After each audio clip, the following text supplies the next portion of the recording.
野京です。本日911和樹さんに来ていただきました。どうも、時計は趣味だ、ウォッチ911の和樹です。ミカです。こんにちは。そうです。ミカさんもいるんですけど、ちょっと映れないんですよね。はい、カメラマンやってます。はい。さっき911さんのチャンネルの方で撮影させていただいて、そちら上がってますのでぜひ皆さん見てください。はい、ありがとうございます。ありがとうございます。本日はですね、和樹さん年齢僕の一つ上ですよ。はい。それでこんなにバリバリビジネスされてる和樹さんに時計ちょっと含めてビジネスの話、アドバイスいただけたらなと。なるほど。ちょっと思っております。はい。ちょっといろいろ聞いていきますんで。わかりました。メモってきてるんですけれども、和樹さんこの大学からビジネスされてたっていう。あ、そうですね。はい。で、なんか失敗談とかありますか？僕事業を始めて、その始めた時に失敗はないんですよ。なるほど。ただその事業を何年か継続している間に、その途中で売り上げが下がっていってやばいなっていうことは、そういうのはありました。ただ明日食うものに困るぐらいは言ったことそこまではないですね。で、僕が大学1回生の時なんですけど、今はもう SNS ってすごい皆さんされてるじゃないですか。でも、2007年8年とか、当時は本当に SNS ってまだほとんどなかったというか、 YouTube もちょこちょこぐらい本当やってる人もほぼいないぐらいだったんですけど、その中で、当時はホームページ、ブログとか、そのあたりを鉄板でやるっていうのは僕ももう初めからお店をやる時から決めてたんで、要はネットの集客です。だから実店舗で、店を構えて店を見ていただいている方だけの集客ではなくて、その外、自分が見えないところの人たちも、全員できるだけ一人でも多く目につくようにしていった。それがあったんで、最初本当にお店オープンした時もガッと売り上げがありましたね。すごいですね。やっぱりこの和樹さん僕の一つ上で、やっぱそんななんか自分で起業するみたいな、なんか全体の感じそんな感じでもなくないですか？僕らの世代ってなんかもう会社入ってやっていくみたいな、そこで起業大学生からバンっていうのめちゃめちゃすごいと思うんです。なんかきっかけとかあるんですよ。きっかけね、結構僕の周りも自営業の人がいるんですよ。何人かいて、いとことかいるんですけど、そういうのもあって自分の周りではなんかあんまり会社勤め、自分の父親はそうなんですよ。僕の家族は普通に会社勤めでサラリーマン家庭なんですけど、僕はなんか父親の姿を見てっていうよりも、その周りを親戚とかもよく見てたんで、そういう影響もちょっとから少なからずもあったんじゃないかなと思いますけど、勤めるのが当たり前じゃなくて、それがすごい。勤めるのもあるし自分でやるのもある。だから半々ぐらいの割合というか選択肢として最初からそれはありましたね。僕もやっぱ来年からなんかそういうビジネス的なものをやっていきたいというのがちょっとあるんですけど、この時計ビジネスみたいななるほど、っていうとこはどうなんですかね。今後伸びるというか、ずっと平均的にいい感じで来てるのかとか。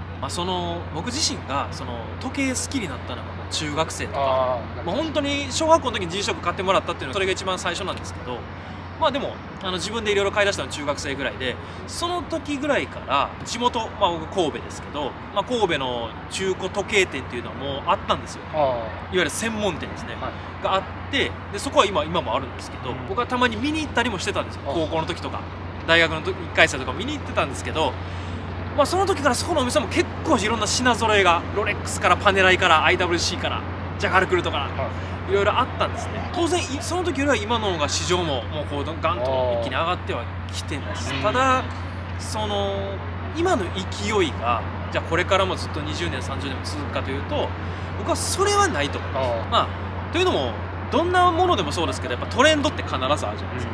株もそうですけどずっと上がりっぱなしなんていうことはないんですよ。こうやっていくじゃないですか。時計もいろいろ為替とかね、その世界情勢とかでいろいろ価格も動きますし、価格の上昇、この 2,3 年ぐらいの上昇っていうのはコロナもあって、でさらにその時計っていうのがいわゆる現物資産の一つ、金とか不動産とか、なんかそういう一種にちょっとなってしまったっていう言い方はあれかもしれないですね。でも個人的にはちょっとなってしまったっていう感じなんですけど、その辺も含めるともう時計の価値っていうのは、今後もある一定以上の支持率っていうのは常にもちろんあると思うんです。で、現行品よりも僕はやっぱりちょっと古いヴィンテージとかアンティーク、その辺の価値っていうのはこれからも本当にまあ、このまま伸びていく、ゆっくり伸びていく、もしくはかなり上がっていくのかわからないです。ヴィンテージアンティークの価値に関しては、今後も持続していくと思うので、まあ、時計ビジネスという中で見ると、まあ、そういったのを扱っているといつ売れてもずっと在庫で置いててもまあまあ物自体の価値っていうのは残っていくんで、はい、ヴィンテージいいですね。そうですね。911さんのビジネスやられてる上で、やっぱ YouTube っていうのは効果ありますですね。結構効果はありますね。今日も買い取りされてたんですね。今日もそうですね。午前中に、はい、委託も買い取りも、はい、させていただいてます。ホームページも見たんですけど、ほとんどソールドアウト。これはおかげさまでもう入荷して早ければ3日4日とかで売れるものもあれば、まあ、大体1ヶ月ぐらいには本当に結構な商品の数が、まあ、変わっていく。物が入ってきた時の鑑定みたいなのは自分でされるんですよ。そうですね。そこなんですけど、リユースといっても当然家具、家電もあるわけじゃないですか。まあ、その中で時計というジャンルっていうのは本当に趣味性が非常に強いです。もうアンティークカメラ、ヴィンテージカメラだったらフィルムとかあるじゃないですか。あれを専門で扱ってる業種並みにすごくマニアックです。なんで本当にお客様の方がまだまだ私なんかもうこの年なんで、まあ、お客様の方が本当に詳しいっていうこともすごく多いです。なんで、まあ、日々勉強なんですけど、そういった日常の業務の中でお客様から教わることもあれば、自分で調べてなるほどって思うことも本当に多いんです。すごく専門性が強い。これは誰かに教えてもらったとかっていう、それは一切ないんですか？全部独学です。本当に好きこそものの上手なれってあるじゃないですか。まあ、ただその中で葛藤があったりとか大変だなと思うこともたくさんあるんですけど、まあ、それでもやっぱ好きこそものの上手なれでガンガンこう知識を入れていく、見ていく、触れていく、その辺がやっぱり一番大事です。そこができないとなかなかその査定だったりとか、あるいは真贋ですよ、偽物本物ってめちゃくちゃ多いし、アンティークヴィンテージなんて本当に特にケースと針とか文字盤とか全部がこう純正当時のままのパーツ化なんて、私1960年代の時計来ても私生まれてないじゃないですか。そうだからそもそもこの時計の新品の時は雑誌もしくはネットでしかわからないんですよ。しかもその写真も本当かどうかわからないです。で結局例えばそれがロレックスだと、じゃあもうロレックスさんに見てもらうしか最終的にはないです。経営とかでなんか学ばれたスキルとか、ビジネスの学校行ったとかっていう、そういうのも特になくて全て自分で。僕は大学法学部なんですよ。だからめちゃめちゃ法律の勉強をしてただけで経営とはもう全然、古物商の話だけちょっと知ってるぐらいだったんで、本当に何も経営に関しては独学ですね。ちょっとまあ僕とりあえず月に20万ぐらいなんか稼げないかなって今もう必死にやってるんですけど、アドバイスは仮面どうなんですか？確かに仮面を続けますか？やっぱ2回買うってことは基本ない。まあそうですよね。初めに和樹さんが20万稼いだ時になんかやられたことみたいな。僕は本当の一番最初の起業じゃないですけど、まあ副業というか学生の時ですけどね、アフィリエイトっていう。なるほど。ブログしてブログに広告つけてその広告収入を得るっていうあるんですけど、僕その時で月40万50万ぐらいはすごいある時もあります。人によって稼ぎ方っていろいろじゃないですか。だから僕が今出てくる稼ぎ方っていうのは自分ができるのであって、その方に適正かどうかっていうのはまた別の話です。なるほど。だからそれぞれその人によってその稼ぎ方っていうのは変わってくるじゃないですか。だから思い浮かぶ自分の実は身の回りにちょっとお金を生み出せるものってあるんですよ。その一つがもしかしたらその右京さんにしたら仮面が一つなのかもしれないんですけど、そうやって実はもう本当に目の前に稼げるものってあったりするんで、それをどう生かすか。それで本当に10万20万って結構な金額ですけど、でも稼いでしまうことができます。勉強になります。いやもうちょっとこんなおバカなお話ですけどこれだけはやるなみたいなあったら教えていただきたいです。マルチわかりました。それだけはマルチ。そうです。やめてください。勉強になりますじゃなくて本気でこれやると100% ビジネスとしてダメだよみたいな。これからの時代の話をすると、個人個人の影響力が今後すごく大切だと思う。